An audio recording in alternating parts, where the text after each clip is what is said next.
Tunaendelea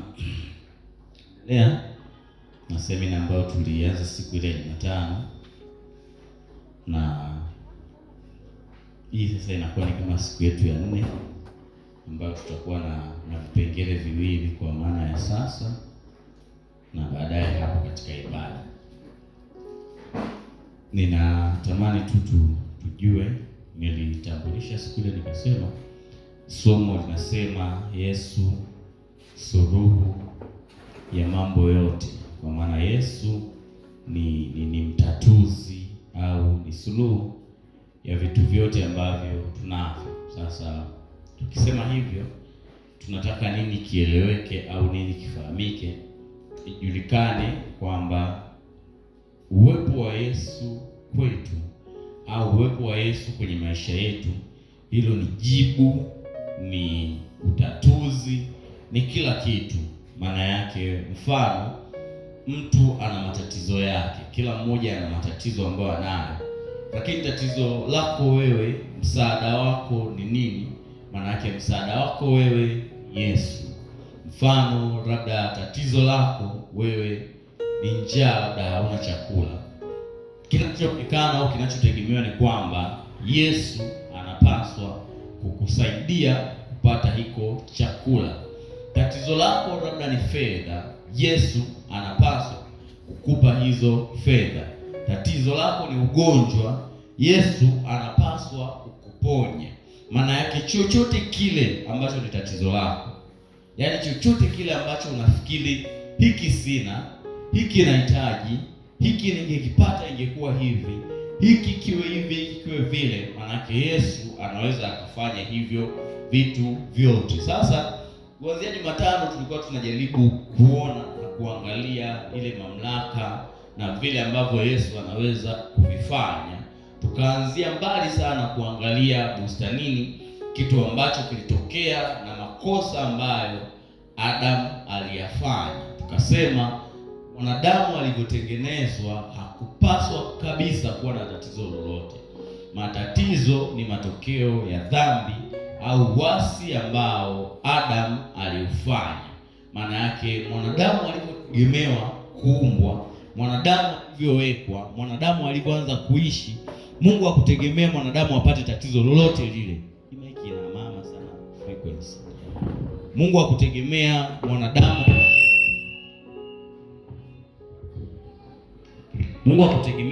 apate tatizo lolote lile. Maana yake yeye alitegemea kwamba mwanadamu anapokuwepo kila kitu kitakuwa sawa na kila jambo litakuwa sawa. Bwana asifiwe. Bwana Yesu asifiwe.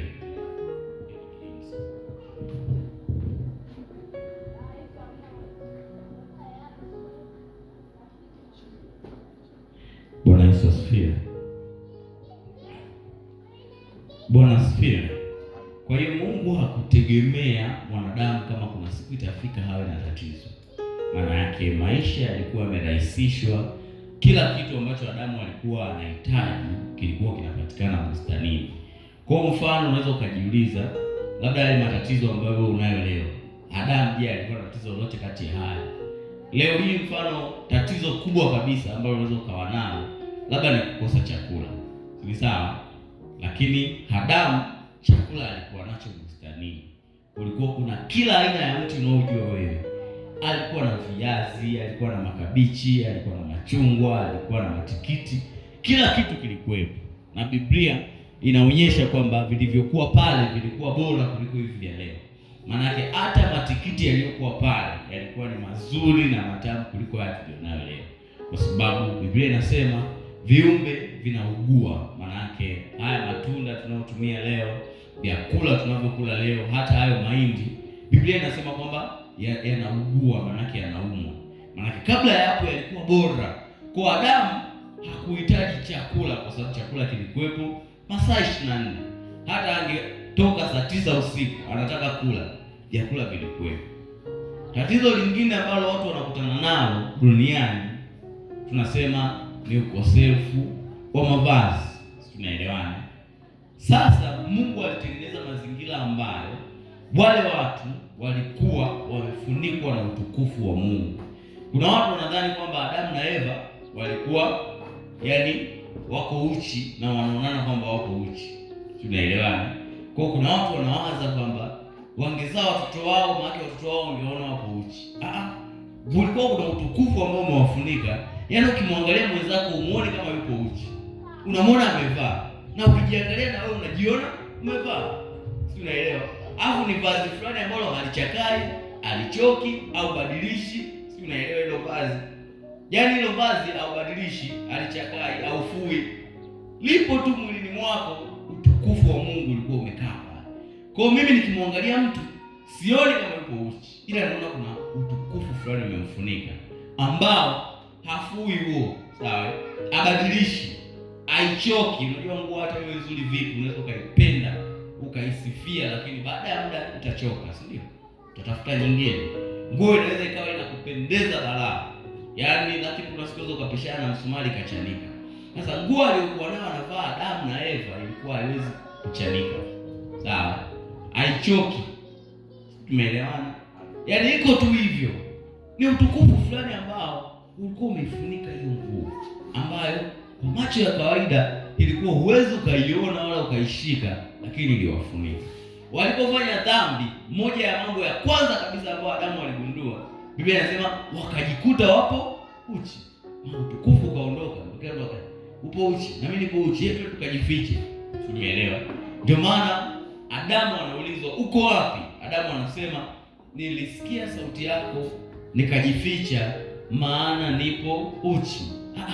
Mungu anamwambia, nani amekuambia kwamba upo uchi? Au umekula lile tunda? Maana jua kitu pekee kinachoweza kusababisha wewe ukajiona upo uchi ni kuondoka kwa utukufu. Au umekula lile tunda, utukufu umeondoka. Umeelewana? Ndio ambacho Mungu anauliza. Maana mavazi hayakuwa shida. Sawa? Walikuwa na mavazi ambayo Mungu alikuwa amewawekea ya utukufu wake, ambayo haufui, haufanyaje. Miaka 1000 wewe vaa. Si unaelewana? Ndio utukufu uliokuwa bustanini. Baada ya makosa ndio tukaletewa mavazi. Leo hii mtu unakuta anapata shida hata kuja kanisani. Kwa nini? Kwa sababu ya nguo. Nguo yangu bwana imechanika, nguo yangu imechakaa. Lakini haya mambo hayakuwepo. Shida nyingine unaweza ukawaza labda fedha, si ndio? Kwamba Adamu alikuwa na shida ya hela. Labda tuulize, hela ya nini? Adamu kama alikuwa na shida na hela ya kufanyia nini? Sawa. Maana hela ya kununulia chakula kipo. Kununulia mavazi, hahitaji mavazi. Sasa hela ya nini? Sio, umeelewa? Sababu sema hela ya kujenga barabara. Hapana, bustanini kulikuwa kuna barabara, Yesu kashajenga. Sio, umeelewa? Hela ya kujenga nyumba hamna, Mungu aliwajengea kila kitu pale bustanini. Alitengeneza mahali akajaza kila kitu akakiweka, ndio akawaleta. Kwa unahitaji hata shilingi 100 ili kuishi. Mambo yalikuwa marahisi. Unasema Adamu angetaka nyama, pale kulikuwa kuna nyama za kila aina. Sawa? Sasa hivi naona kuna vitu vinaitwa nyama za serikali, wanyama pori. Mtu anasema, wewe nyama bwana, ya nyati ni tamu sana. Sasa Adamu hao nyati alikuwa nao pale. Kama angeamua kula angekula. Sijui unaelewa? Tu afanye mishikaki, achome, achemshe, afanyaje? Anavyo na avishi. Alikuwa nayo hayo yote. Tunaelewa. Sasa tunauliza tatizo gani lingine? Magonjwa, sio? Sasa Adamu alikuwa katika mwili ambao hauwezi kuumwa. Adamu hata siku moja alikuwa anaamka eti anaumwa mahali. Kwa asingehitaji fedha za kwenda hospitali, asingehitaji daktari. Maana yake hakuwa na tatizo lolote. Tunaelewana? Sasa baada ya Adam kukosea, hapa anafanya kama kurudia kwa juu, kwa maana wale ambao semina hawajaja na wamejikuta wajanja. Sasa kwa Yesu bahati mbaya tulipi kisasi. Ingoma tupo kule duniani kizania ambao mjaja shauri yenu. Kwa Yesu kuna neema. Kwa hiyo inabidi tu upambane nao hivyo hivyo. Kwa hiyo Adamu baada ya kuwa amekosea akafungua mlango wa maisha ambayo tunaishi sisi leo. Pale wakagundua kwanza wapo uchi. Ikaanza mapambano ya kutafuta mavazi. Sijui umeona. Kwa vazi jamaa ujanja wao wote wakajifunika majani. Mungu kwa kuhurumia akasema ngoja nijifunike angalau ngozi. Lakini mavazi ikaanza kuwa issue. Tafuta mavazi. Nimeona shangaa mtu anawaza, amekaa hapo unamwona na mawazo, shida nini? Tafuta hela ya sare. Sare za nini? Ndio Adamu alileta hayo matatizo. Maana kama Adamu asingealeta ile ndio tu tunaiba kwaya hapa na mavazi ya utukufu ambayo haumuoni mwenzako kama yupo uchi. Sio, unaelewa? Na wala uwazi, ila maisha yanakuwa vizuri. Hiyo Adamu akatuletea magonjwa. Nini kikatokea? Viumbe ambao tulipewa kuwatawala wakawa maadui zetu. Sio, umeelewa? Nyoka ambaye itakuwa wewe mtawale, nyoka akawa adui yako. Mnawindana yani. Wewe ukimpata na akikupata na kuwa ni mapambano. Bakteria, hawa bakteria ambao tunasema wasababisha magonjwa, walikuwa ni viumbe ambao Adamu walikuwa wanawatawala. Bustanini Adamu alikuwa anaweza akapiga story na bakteria, akamwambia bakteria njooni hapa tuzungumze mambo ya msingi. Akaongea nao, ila wakawa maadui kiasi cha kwamba ukishika tu uchafu, kama kuna bakteria anakuuma haraka, anaingia mwilini mwako. Kesho homa, kesho kutwa mara sijui nini, hovyo. Wale wakawa maadui, lakini wale hawakuwa maadui wa Adamu. Maana Adamu hakuwa na mambo ya kuumwa. Adamu akatuletea ukosefu wa fedha. Kwa nini? Sasa magonjwa yamekuja. Tunahitaji kwenda hospitali. Tunapataje kwenda hospitali? Tunahitaji fedha. Fedha ndio ikaanza kuwa tatizo kuanzia pale. Tunaelewana? Kwa Adamu akatuingiza katika matatizo makubwa ambayo sisi peke yetu hatukuweza kuyatatua. Sawa? Yaani wewe kama wewe huwezi ukayatatua. Ndio Adamu alipotupeleka. Mungu alipotuangalia akatuhurumia. Sawa? Akaona kwamba matatizo ambayo hawa watu wameingia, wao kama wao hawawezi kujikomboa. Hakuna namna yoyote hawa wakiwa wao kama wao wanaweza wakafanya mambo yakaenda. Sawa? Ndio Biblia inasema akakubali kuvaa mwili, akaja ulimwenguni. Sawa? Kuja ulimwenguni nini? Kuja kumtafuta mwanadamu, kumrudishia mwanadamu kile ambacho Adamu alikipoteza bustanini. Maana ile haki, yale maisha, ule uzuri na ile raha ya bustanini, Yesu akaja kuvirudisha. Kwa maandiko yanasema hivi, kama ambavyo kwa kosa la mtu mmoja Adamu dhambi iliingia ulimwenguni, inasema tena basi kwa haki ya mtu mmoja Yesu, inasema wokovu ukaingia ulimwenguni. Umeelewa? Na kama vile ni Adamu mmoja alikosea, sisi wote tukaingia kwenye matatizo. Maana leo ukizaliwa, yani eti hawezi kwamba huyu mtoto alikosea ndio maana leo anatafuta pesa kwa jasho. Yaani uzaliweje, uzaliwe Ulaya, uzaliwe Tanzania, utafuta pesa kwa jasho ni lazima. Ni kazi ya Adamu. Kwa hiyo Biblia inasema kama ambavyo Adamu alitengeneza matatizo, mwanadamu mwingine mmoja Yesu amekuja ameyatatua yale matatizo. Sio, unaelewana? Maana yake kupitia yeye ameyatatua. Na Biblia hii imeamua kumbatiza jina Yesu kama Adamu wa mwisho. Kwamba inasema kuna Adamu wa kwanza, alafu kuna Adamu wa mwisho. Inasema Adamu wa kwanza alikosa, ulimwengu wote ukaingia dhambini kwenye mateso. Ile inasema Adamu wa mwisho ametenda haki, ulimwengu wote umeingia kwenye wokovu. Ndio maana ya somo, Yesu suluhu la matatizo. Sawa? Na matatizo gani ambayo nilisema tunayaangalia sana? Tangu Jumatano tulianza kuangalia chakula, tukaangalia mavazi, Ijumaa tukaangalia afya kwa habari ya magonjwa. Tunaelewana? Tukaangalia hayo maeneo kwa kina kuona ni matatizo ambayo Yesu alikuja kuyatatua. Ni sawa? Nikaonyesha na maandiko na namna ambavyo Biblia imethibitisha kwamba chakula ni kazi ya Mungu kutupa. Sawa? Adamu baada ya kukosana na Mungu ndio ilibidi ajitafutie chakula mwenyewe. Tunaelewa? Lakini baada ya kupatanishwa na Mungu, Mungu anataka kutusaidia sisi kupata chakula. Ndio maana ukienda kwenye kazi yako unasema Yesu nisaidie ninapoenda mihangaikoni leo nipate fedha. Yesu nisaidie nipate fedha. Maana yake kinachotokea ni nini? Mtu ambaye hajaokoka akienda akifanya kazi akapata fedha, tunaamini amepambana mwenyewe, ila wewe tunaamini kwamba Yesu amekusaidia. Kwa hiyo tunategemea matokeo yako yawe mara mbili. Ndio maana mtu yeyote ambaye amemwamini Kristo tunategemea tuone kitu kinaitwa neema kwenye maisha yake. Kama haipo neema, maana yake wewe Ukristo bado, yaani bado hujamuelewa Kristo vizuri. Ndio pale nikasema tumelima mashamba wote, sawa? Mvua haijanyesha kwa wote, hatujavuna, wote tunalia njaa.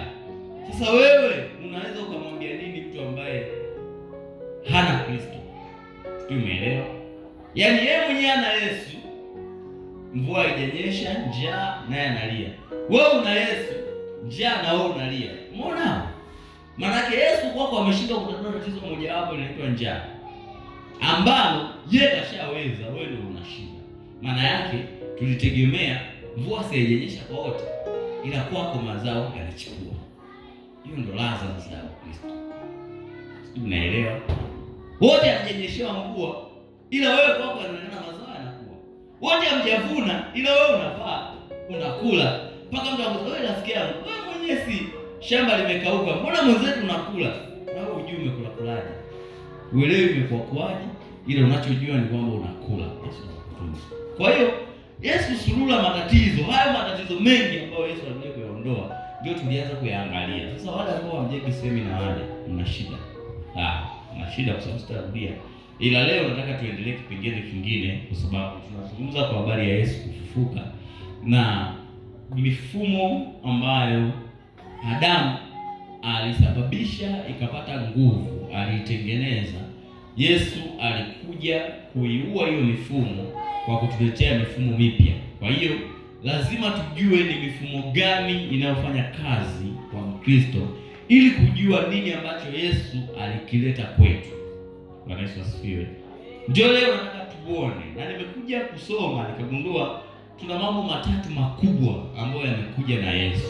Matatu makuu ambayo Mungu anakutegemea ishi maisha yako yote. Hayo mambo matatu yatakubeba.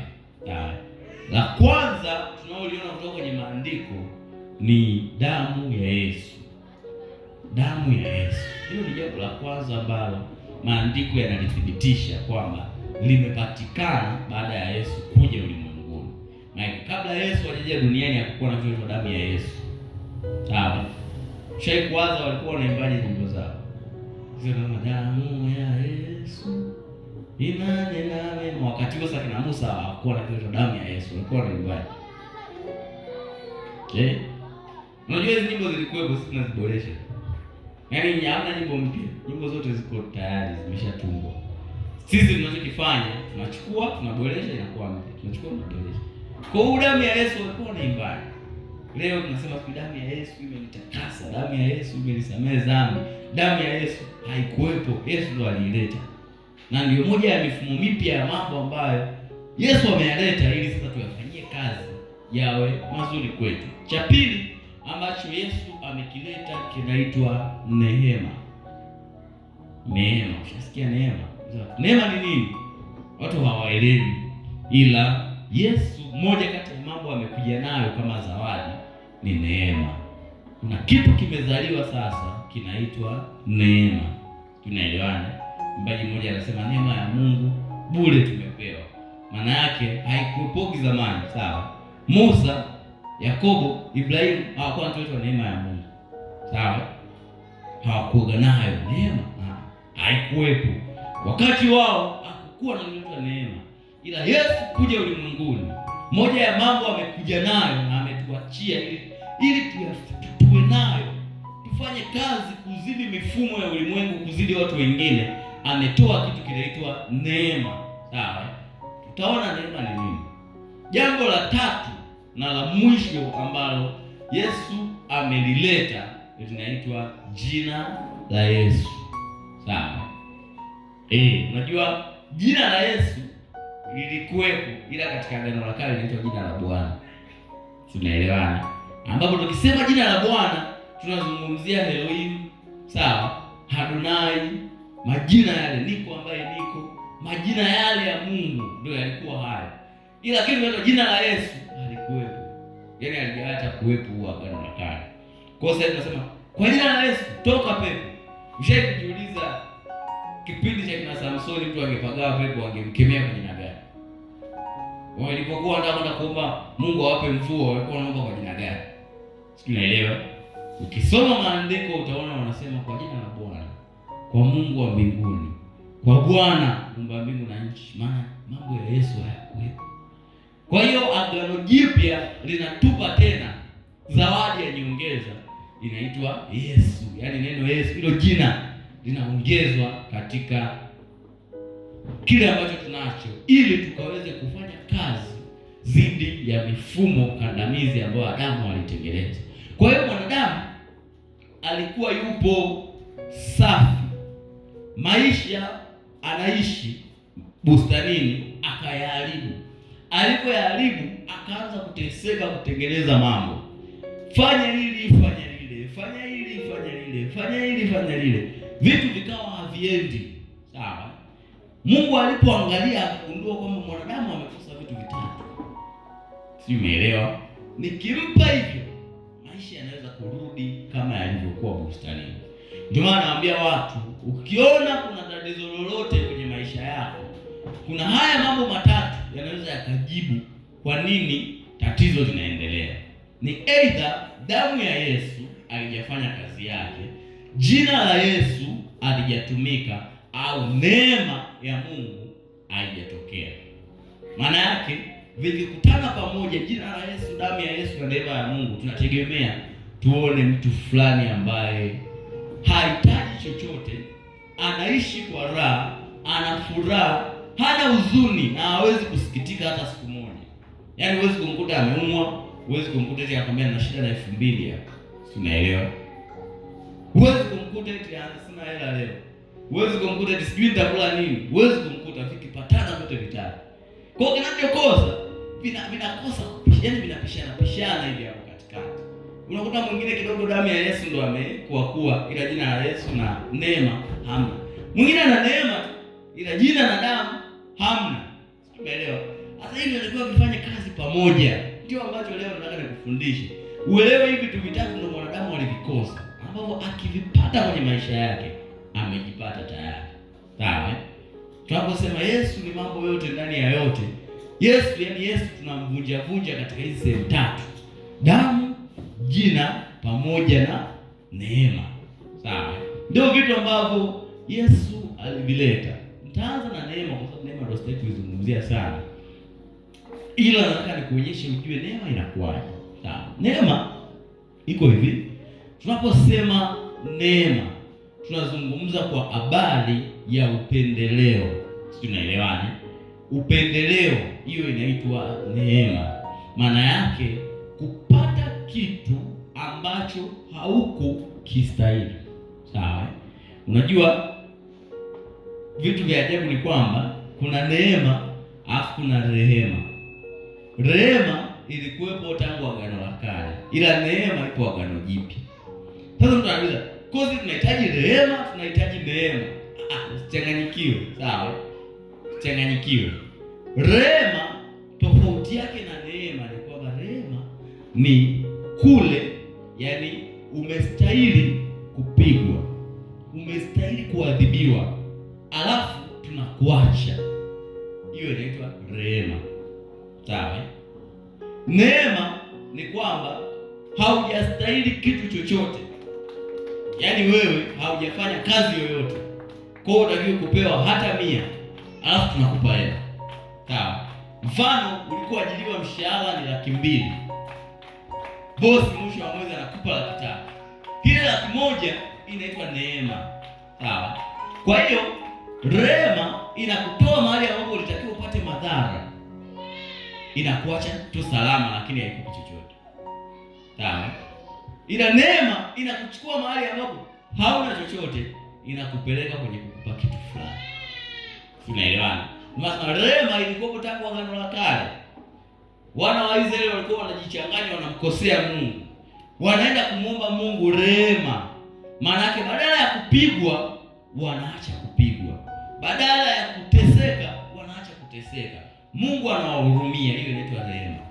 Ila neema imekuja Agano Jipya, mahali ambapo kwamba mtu hajafanya chochote chema, yupo tu ametulia, ila unashangaa anapata baraka. Zimetoka wapi? Hiyo inaitwa neema. Sijui umeelewa? Maana neema ni upendeleo, ni kupata kitu ambacho haukukistahili. Mfano, umeenda dukani, labda ukafika pale ukauliza, labda mchele kilo shilingi ngapi? Nakwambia kilo mchele shilingi 2000. Sawa? Ukampa shilingi 1000, afu akakupa kilo moja ile ile. Umeelewa hiyo? Neema inafanya kazi kama uchawi. Yaani wewe mfano fikiria, umempa buku, unategemea akupe nusu kilo, si ndio? Unashangaa unamwona pale anapima kilo nzima. Utafanyaje? Asilimia kubwa huwa wanawaje? Wewe mbona nipimia kilo, nimekwambia nusu.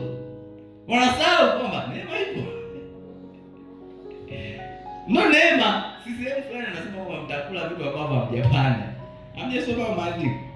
Yaani inatokea shangaa. Sasa hiyo ikitokea hivyo, hela yako inatosha kupata nusu, alafu umepewa kilo. Hiyo ni mfano mmoja wapo wa neema. Ndio ulimwengu ambao tunategemea wewe uishi, utembelee. Sawa?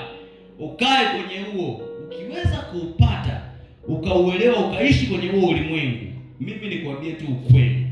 Yaani matokeo yako, vitu ambavyo unamiliki na umbali ambao utakwenda, hakuna mtu anaweza akakugusa wala kufikia mahali ambapo upo.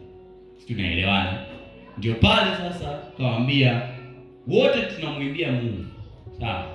Wote tunatunga nyimbo za Mungu. Kwa nini mimi naimba wimbo wangu naishia hapa watu Flamingo? Alafu na jamaa anaimba wimbo wake tunausikia redioni. Nini kimetutofautisha?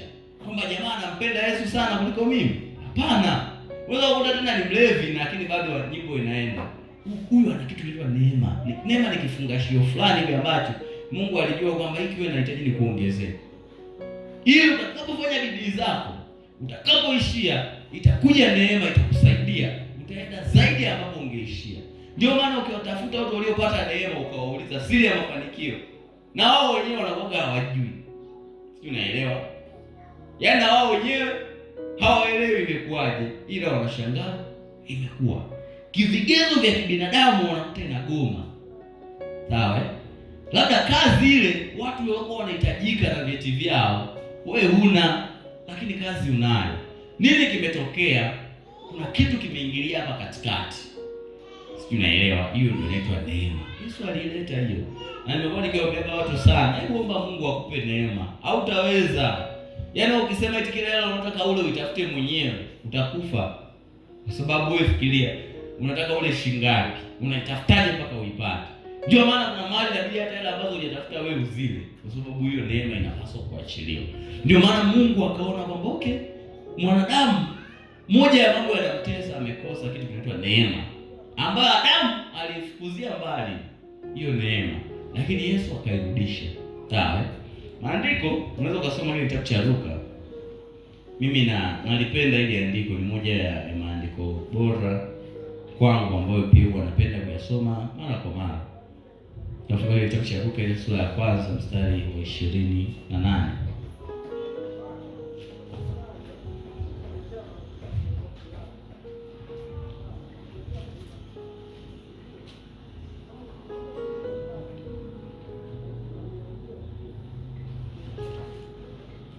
Tasoma hapa.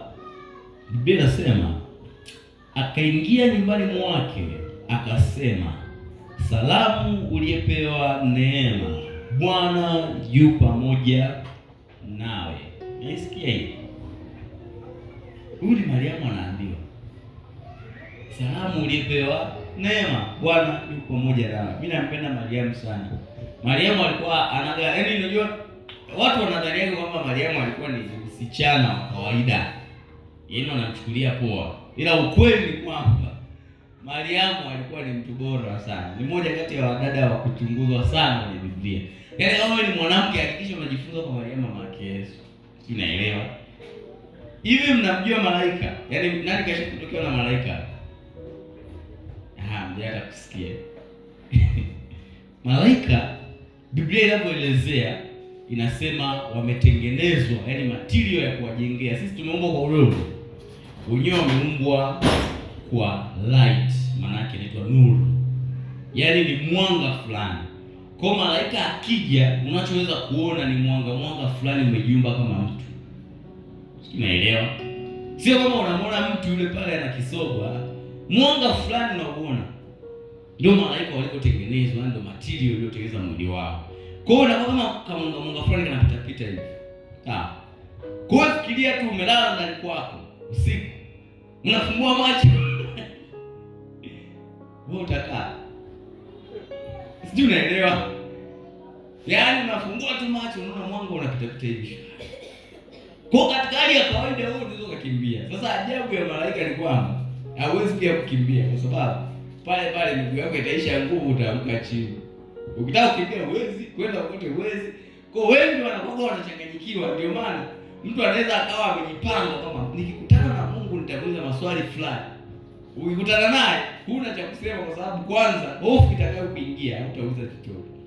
Mimi nasikiaga tu mtu anasemaga huu mfano, yaani mimi kwa kweli mimi kwa kabila fulani, yaani hata nimsikie Mungu ananiambia hivi nitabishana naye. Unajua hujaje kumsikia Mungu. Yaani ukibahatika ukamsikia Mungu. Unaweza kusahau hata jina lako kasahau. Wewe fikiria Ezekieli anauliza swali rahisi. Hii mifupa inaweza kuishi tena? Swali la kusema hamna. Ila anakosa jibu aisha kusema wewe wajua. Maneno yanakataga. Sawa. Kwa Mariamu huyu ametokewa na malaika hivyo. Sijui unaelewa. Hapo anakweli salamu umebarikiwa uliyepewa neema. Sijui unaelewa. Mariamu mimi na fly anamuuliza malaika, hii salamu ya namna gani? Yaani zifu anaongea na jirani. Hii salamu ya namna. Haielewi na yeye. Umenisalimu hivi ni sawa. Sasa hii salamu maana yake nini? Mbona mimi sielewi salamu nimepewa neema mara nini mara. Si mnanichanganya. Huyu ni Mariamu. Lakini malaika anamwambia wewe umepata neema. Nini maana yake? Walikuwepo wasichana wengi katika kizazi kile cha wakati huu, sawa? Kama ni mabikira walikuwepo wengi. Maskini Mariamu alikuwa kashaposwa na mahali kashalipia. Unaelewa? Kwa kama Mungu angeangalia msichana, asingehangaika na wake za watu. Ndio alikuwa tayari ni mke wa mtu. Biblia yaani wao wanasema mchumba wa mtu. Sio, unaelewa? Yaani wewe fikiria sasa hivi tunataka binti. Sawa? Labda mimi nataka binti wa kuoa. Naweza nikaanza kuongea na wachumba za watu waliolipiwa mahali. Nitakuwa niko sawa. Sijui muone. Kwa kama mimi nataka binti wa kuoa, mtu ambaye ameshalipiwa mahali, kwangu mimi hawezi kuingia kwenye machaguo. Hata kama ningesema haya tunafanya interview, ikija imeandikwa ashalipiwa mahali, ningeweka pembeni. Sijui naelewa. Kwa Israeli ilikuwa na mabinti wengi waliokuwa bora, sawa? Na wengine sio tu bora kama bora tu hivyo, walikuwepo watoto wa makuhani. Watoto wa makuhani wakubwa. Walikuwa mabinti wazuri ambao wako vizuri. Sasa unajiuliza nini kimetokea mpaka mtu ambaye kashalipiwa mahali ndio Mungu anamchagua? Ndio hilo swali malaika analijibu, anasema umepewa neema. Sawa? Nini maana yake? Hata si hatujui imekuwa kwaje, ila tunachojua tu kwamba umeipata.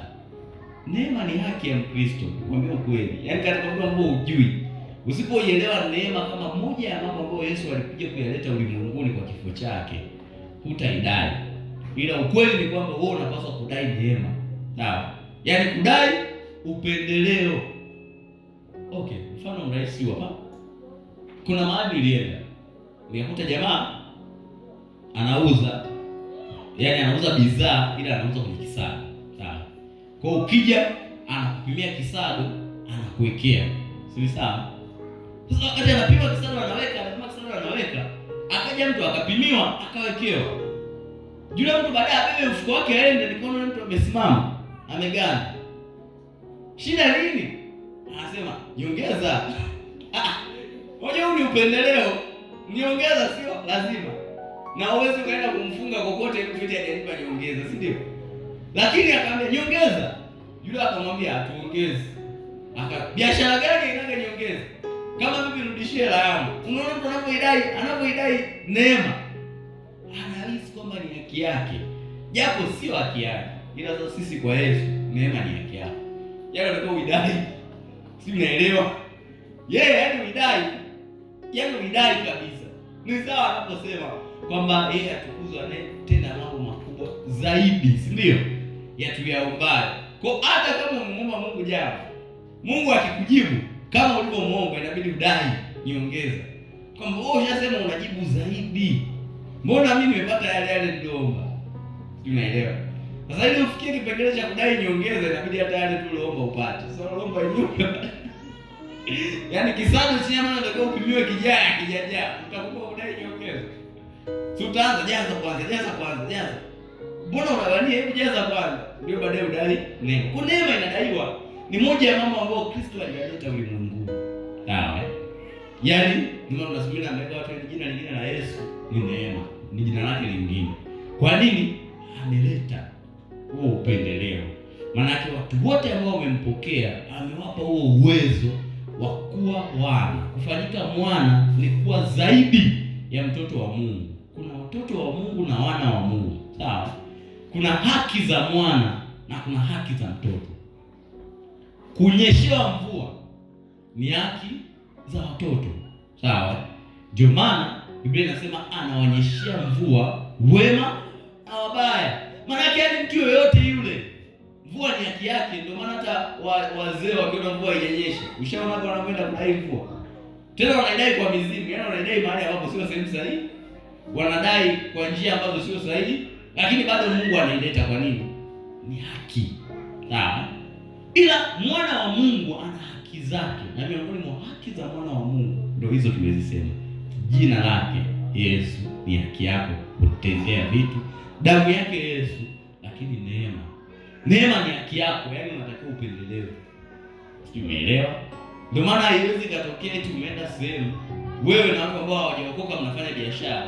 Mnapata faida sawa, afu nao unakata. Wewe una haki yako special kwamba kwenye faida tunayopata, mimi kama mwana wa Mungu natakiwa nipate na zaidi.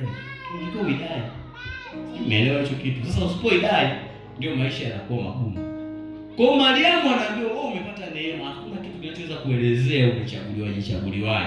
Kwa sababu kama ni swala la urembo, hivi kuna sehemu inaandika Mariamu alikuwa mzuri? Sijaona. Biblia imetaja watu waliokuwa wazuri. Unajua ile Biblia imenyooka. Sawa? Kuna mahali mtu kama Rachel, mke wa Yakobo, yule mke wa pili wa Yakobo, anatajwa kabisa kwamba alikuwa ni mzuri wa sura na umbo. Sawa? Lea inamtaja kwamba alikuwa na macho malegevu. Maana haya macho ya watu kama wanalembua tangu wakati huo alikuwa dili. Biblia imetaja macho madhaifu. Ukija mtu kama Esther, inasema kabisa kwamba Esther bwana alikuwa ni mzuri. Tena Esther anaongezewa na tabia. Sawa? Na kina Tamari, Biblia inasema kwamba walikuwa ni wazuri. Yaani maana yake kama Yesu angesema yaani wanachagua mwanamke mzuri, pengine wangerudi kumtafuta Rachel. Sawa? Wangemtafuta Tamari, wangemtafuta Esther. Wangesema yaani wangebadilisha tu pale kwenye system za kihistoria, si ndio? Wangesema yule mfalme wa Esther alikuwa anaitwa nini? Nani ndio yule mfalme? Mfalme akasema jina lake. Najua ni mfalme. Kwa hiyo ni bwana wa majeshi. Yule jamaa angeambiwa tu wewe Esther, wewe wa nini? Hebu toka. Wewe tunampa mke mwingine, huyu tunamtunza. Haja amzae Yesu. Sijui unaelewa? Kama ungesema waangalie wanawake ambao wamejitunza. Si ndio? Walikuwa wengi katika Israeli kwa wakati huo. Yaani sasa hivi mtu akazimani sasa hivi ukikuta msichana ambaye mpaka anaingia kwenye ndoa amejitunza ni adimu, si ndio? Hata kipindi hicho kupata msichana ambaye anaingia kwenye ndoa hajajitunza ilikuwa adimu sana. Nenda kule utafute kweli.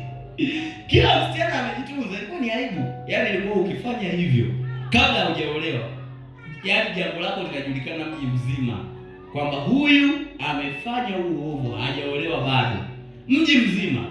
Ndio ilichomkuta Tamari. Tamari anachana mavazi yake, anajipaka majivu, anaomboleza. Ni maombolezo.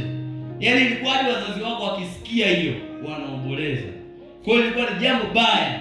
Kwa katika jamii ya Israeli kama ungetafuta eti mabikira, walikuwa kila kona. Sijui umeelewa?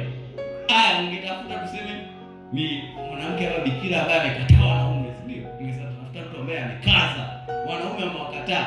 Mariamu hakuwa na hiyo sifa, maana alishamkubali Yosefu. Yosefu alimwambia vitu gani? Akakubaliana naye, ndio akampeleka na nyumbani na mali katolewa. Kwa kama ni hiyo sifa Mariamu hakuwa nayo. Ila nini kilimtofautisha Mariamu na kizazi chake? Mpaka wenzetu kule wamefanya dosari, wamebarikiwa kulikuwa maneno wote, Yesu kupiga maneno mengi, ila kilichomtofautisha kwenye kizazi chake, malaika tu anamwambia umepewa neema. Maana hiyo ndio ambayo imetokea kwako ikakutofautisha. Tumeelewana? Maana neema ni haki ya Kristo, ni chakula kimoja ambacho unatakiwa ukidai. Yaani hauwezi ukalima labda mbegu za kutoa magunia 10 ukavuna magunia 10 afu na ukafurahi. Inapaswa uulize magunia mengine mawili yako wapi Mungu? Nyongeza kama inavyodaiwa, sio? Chips tu zenyewe mnadai nyongeza, au sio nyinyi? Ongeza basi. Tena asipoongeza unakuwa mkali. Sije tena kwako. Wewe mtu gani uongeze? Biashara gani haina nyongeza? Sasa Yesu, neema ni kama nyongeza ambayo unapaswa kuidai. Ni haki yako kabisa, mwana wa Mungu. Ni haki ya mtoto. Haki ya mwana wa Mungu mojawapo ni neema. Tunaelewana? Ndio maana naambiaga watu, hata kama ni umekaa unatunga nyimbo, unapaswa kumwambia Mungu, nyimbo unayotunga nauliza kitu kinaitwa neema, ili yende zaidi ya inavyotakiwa kwenda. Kwamba wakisikiliza muziki, wakiangalia ufundi wa sauti yako, hawaelewi ila imeenda. Si sawa? Watu wenye neema, ushamsikia Abiudi. Kuna wimbo hapa tukiimba kila mtu anaujua, na nyimbo zake nyingi tumezifanya, nyimbo za kuabudu makanisani. Na ijulikane kama upo Mungu wa Elia. Mtu anapoimba, nani atanitazama? Tunaona na wazake yani akiwa anaimba. Hata akaile kama ni studio mnakosa toka sauti toke tumboni. Wafikia tu toka tumboni. Nani atanitazama? Inatoka hapa tu. Siku ya mateso ya. Ndio. Kipima sauti nzuri. Hiyo ndio mimi naweza kumshinda hata sauti hata mimi. Sauti nzuri haipo. Si sawa? Muziki kwamba ni mzuri sana. Kwani ule muziki unafuata kucheza basi? Nyie mnaona unafaa kucheza? Hufai. Lakini akiimba, basi ile moyo wangu wazi. Anaimba, anaanza kuongea na vitu vingine. Kama wewe nyimbo anatakiwa waimbe. Yeye anaongea. Ndugu yangu nisikilize. Wewe tumesema huu ni wimbo. Mbona unaongea? Tungetengeneza audio kama unataka kuongea. Ndugu yangu nisikilize. Maisha wewe lakini nyimbo ukisikia, hiyo tu moyo wangu wazi. Yaani ukisikia na niko hapa. Nigusa. Yaani unaona kabisa kwamba this man sio tu kuimba huyu jamaa na kitu kinaitwa neema. Imemtofautisha na kizazi chake. Sawa? Unaelewa? Wewe kama unadhani uimbaji ni sauti, umejichanganya sana. Tembea, shida yako utembei. Sawa? Shida hautembei. Mimi jana nilikuwa Babati. Kuna jamaa alisimama kuimba. Halimbo mambo fulani wa kuabudu. Nikausahau, nikasema, ndio wimbo wenyewe. Ile tu Roho Mtakatifu ashuke tena. Bwana alipoimba, akasema, sasa najiuliza, huyu nani? Au fulani. Mbona hatajulikani? Basi tuwajulikane, hamna sababu. Nini amekosa? Neema. Tumeelewana? Ndio hiyo, sio kwenye kuimba, iwe kwenye kufundisha, iwe kwenye sijui kuhubiri, iwe kwenye kuwa sijui nani, kwenye kazi yoyote tunategemea kwamba neema ya Mungu inapaswa kwenda na wewe. Kwa sababu ikipungua itasababisha mambo magumu. Ushasikia mtu anasema mimi naimba, yaani kama kuimba mimi naimba, lakini hawanipi nafasi. Ushasikia? Maana yake mtu anaanza kuona juhudi zake hazina matunda. Neema imekosekana. Sisi tunaelewa. Sikia mtu anasema hasa kama yule wamemweka pale, yule anaimba nini? Hata mtu mwenyewe hata muziki unapoanzia hata hajui, ila tu anampa mic. Mimi naimba hata hawanipi mic. Neema imepungua. Malalamiko yanazaliwa. Kwa sababu unaona kuna mimi natumia nguvu kubwa afu sipati matokeo.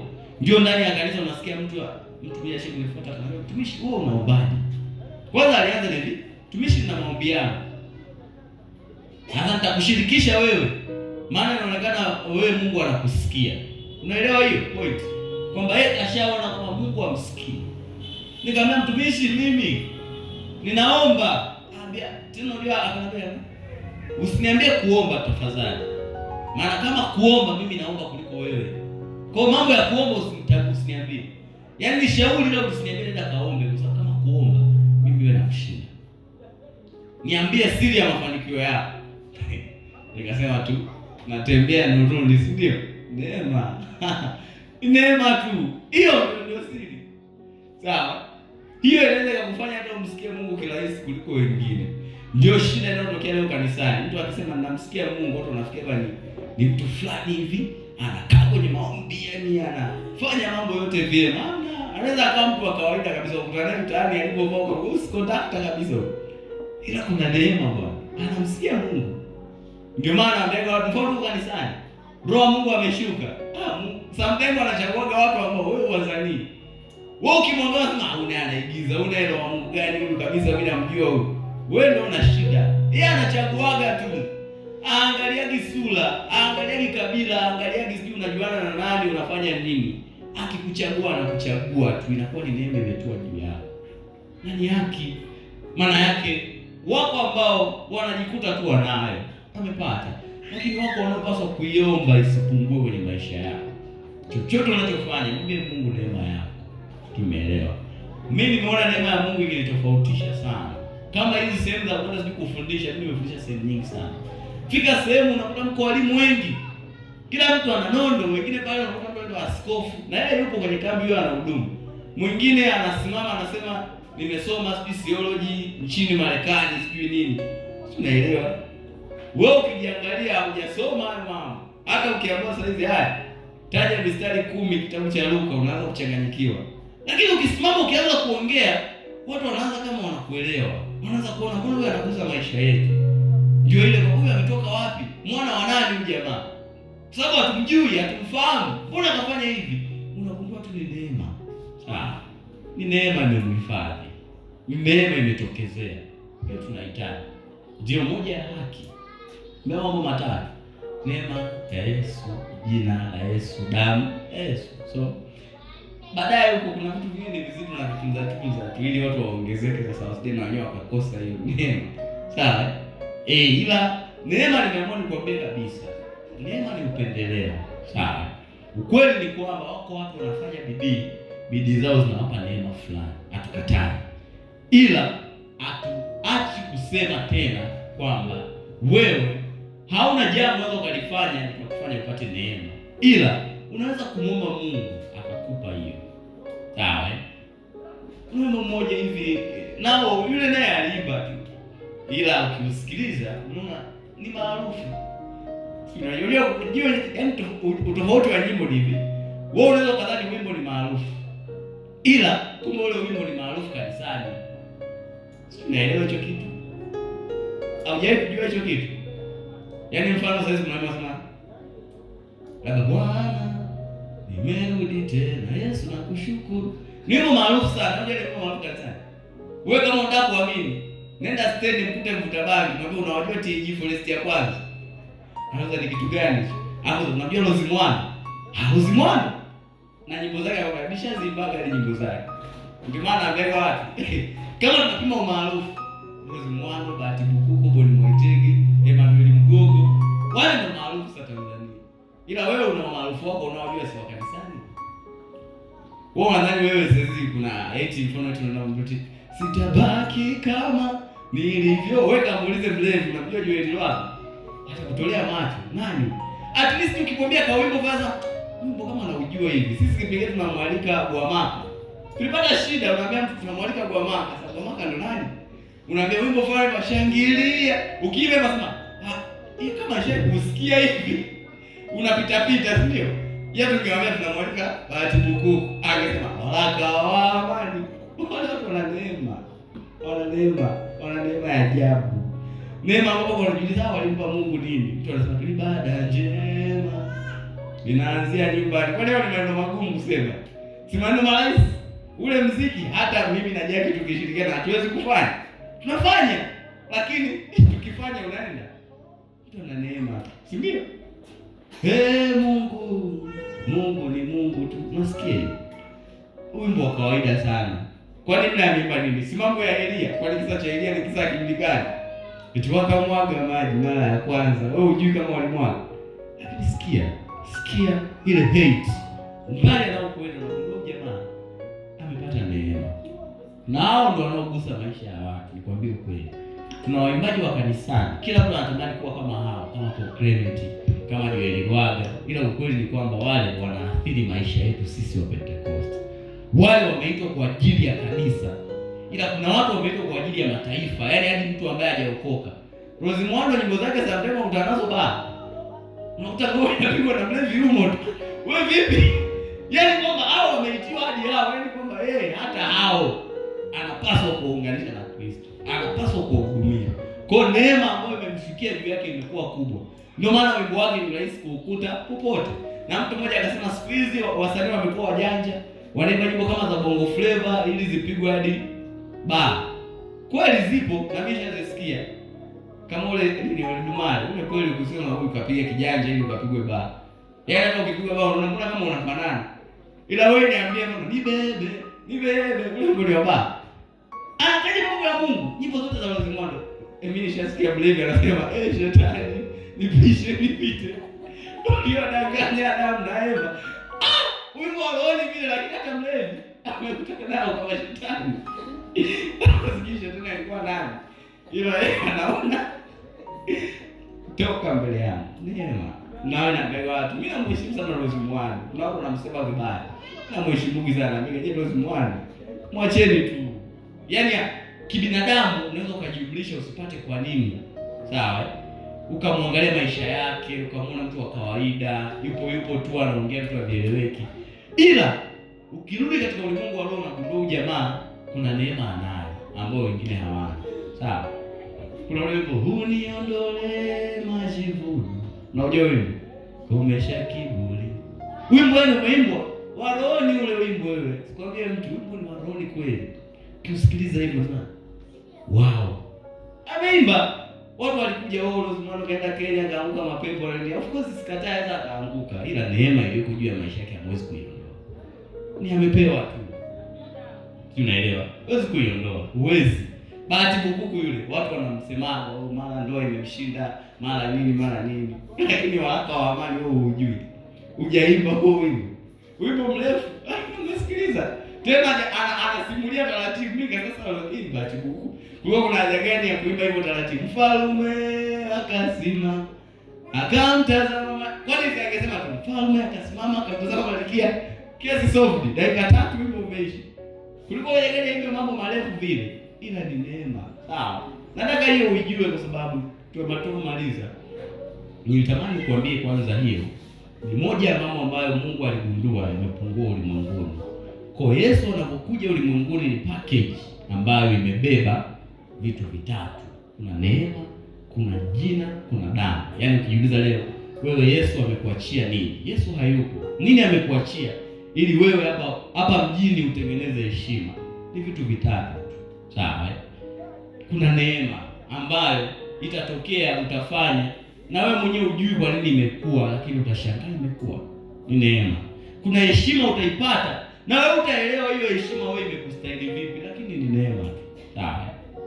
1, 2 na 3, jina na damu tutabisoma sababu vinahusiana. Ila ni moja ya mambo ambayo Mungu alimwachia Mkristo, yaani Mkristo umeachiwa. Tunategemea kwamba kwa hayo ulionayo ukae huko mjini uwe bora. Nakupa hadithi moja wakati nafunga hii Sunday school. Niliwahi kusikia kisa cha baba mmoja tajiri sana. Kwa na mali nyingi, yaani mali za kutosha. Kwa anasema akawa ameozesha watoto wake wanaoa. Kila mtu akioa anampa mtaji, anampa kampuni, anampa gari, anampa kila kitu. Kwa hiyo ikabaki mmoja wa mwisho anaoa. Watu wakasema sasa huyu wa mwisho ndio kipenzi cha baba yake. Kwa huyu atapewa vitu vyote vilivyobaki. Na maana vitu alivyokuwa navyo ambaki mzee angevitoa vyote, alikuwa anafaa yule dogo ndio awe tajiri kwa kaka zake wote. Kwa kila mtu akawa na matarajio kwamba huyu dogo ndio ataenda kuwa na mali kuliko sisi. Paka kaka zake wakawa wanamchukia. Unaelewa? Hivyo sasa wanasema siku ya harusi mzee akasimama akasema huyu ni mwanangu ninayempenda sana. Mwanangu wa mwisho. Mwanangu ambaye ni kipenzi changu naye anajua. Na yeye kwa sababu hiyo nilimwandalia zawadi kubwa kuliko watu wote hapa, kuliko wanangu wote nilizowahi kuwapa. Watu wakatulia, mzee anataka atoe nini? Anataka atoe jeti nini? Yaani unajua mnawaza magari yote alionayo nini? Umeelewa? Yule mzee akashika Biblia, akasema mwanangu, wewe nakupa hii Biblia. Watu ukumbeni umeelewa? Akasema mwanangu, mimi umeona nimekuwa tajiri. Utajiri wote uko humu. Humu kuna kila kitu. Utajiri wangu siri yake iko humu. Nikikupa hela kesho zitaisha, ila hiki ninachokupa kitakufanya utafute fedha zako, uwe na fedha nyingi na uwe bora. Umeelewa? Basi watu unajua kuna wengine wameshangaa, kuna watu wanashangaa mpaka yani hawezi kujificha. Ushakuona? Na kuna wengine wanashangaa kijana. Na kuna wengine wanatunza kicheko, watacheka mbele ya safari. Ndio. Kwa hapo wakapiga tu makofi ile wengine ili basi sherehe isionekane imeharibika kwa sababu tupo kufurahi. Basi sherehe ikaisha. Yule kijana mbaya akachukua ile Biblia, hata kuifungua. Kaenda kaitupa huko. Kasirika. Futa namba za mzee wake. Sasa mzee tusijuane, mzee mchawi kabisa huyo.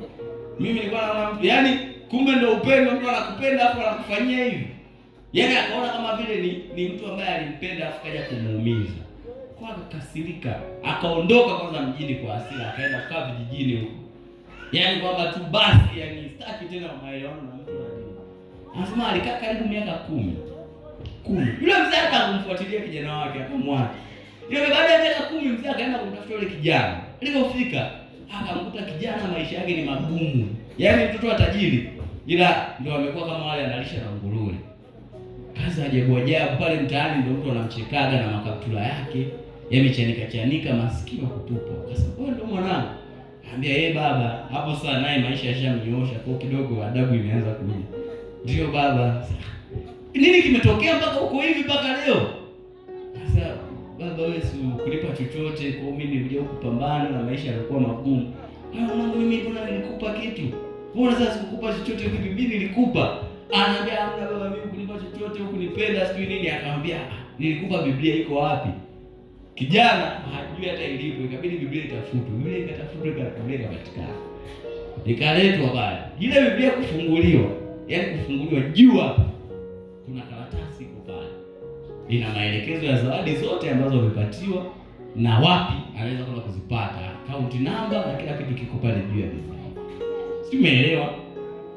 Ndio kijana anashtuka kwamba alipewa fedha nyingi kuliko mtu yoyote. Ndio kijana anaelewa kwamba kumbe alikuwa na jambo ambalo ni kubwa kuliko mtu yoyote. Lakini ameishi maisha ya kimaskini miaka 10. Kwa ameshindwa kufungua Biblia. Hiyo tu, yaani kwamba angesema baba anasema Biblia huko kuna siri, hebu nione. Unaelewa?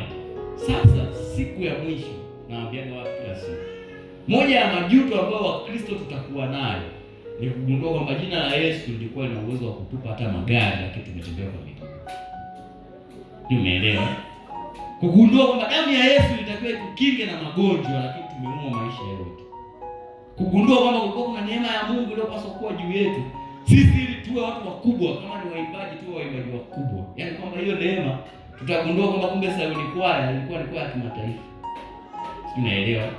Yaani wao kina Jaki walikuwa ni watu fulani ambao wanajulikana mpaka Uingereza. Tutagundua hiyo siku. Unaelewa? Yaani tutaona kwamba hivi kumbe ndio ilikuwa hivi. Ilikuwaje sasa? Mbona tuliishia yumo? Nini kilitokea? Mbona tulirekodi tu nyimbo mbili? Nini kilitokea? Tutaanza kujuta. Tutamwambia Mungu, tunaomba utupe hata dakika 2 turudi yumo tukakiwasha. Mungu sasa ndio umeisha. Sawa? Kwa mchana tutaendelea hapo. Takatifu Mungu wa milele, asante kwa sababu hiyo neema nyingi na fadhili. Tunakushukuru Bwana kwa ajili ya asubuhi njema na kupendeza ambayo Mungu umetupa. Umetufundisha Jehova, hujatuzuilia mafundisho yako, hujatuzuilia maneno yako. Tumesikia Bwana, tumejifunza kwa habari ya neema. Mwanzo tulijua neema ni upendeleo tu.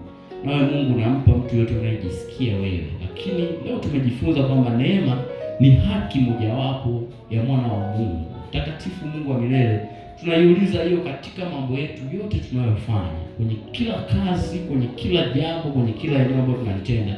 Tunauliza hiyo Mwokozi. Tutakapoimba kweli wote tutaimba, lakini Bwana sisi neema ikatutofautisha. Tutakapofundisha neema yako ikatutofautishe Mwokozi. Tutakapokwenda kazini, neema yako ikatutofautishe na wafanyakazi wengine. Tutakapokuwa mashambani, neema yako ikatutofautishe na wakulima wengine. Kwenye kila kazi, kwenye kila eneo, neema yako Bwana ikatutofautishe, ikatutenge, tukawa tofauti, tukaonekana kwamba tumebeba kitu kingine cha ziada zaidi ya vile vinavyoonekana. Ni katika jina lako zuri naomba nikiamini. Amen.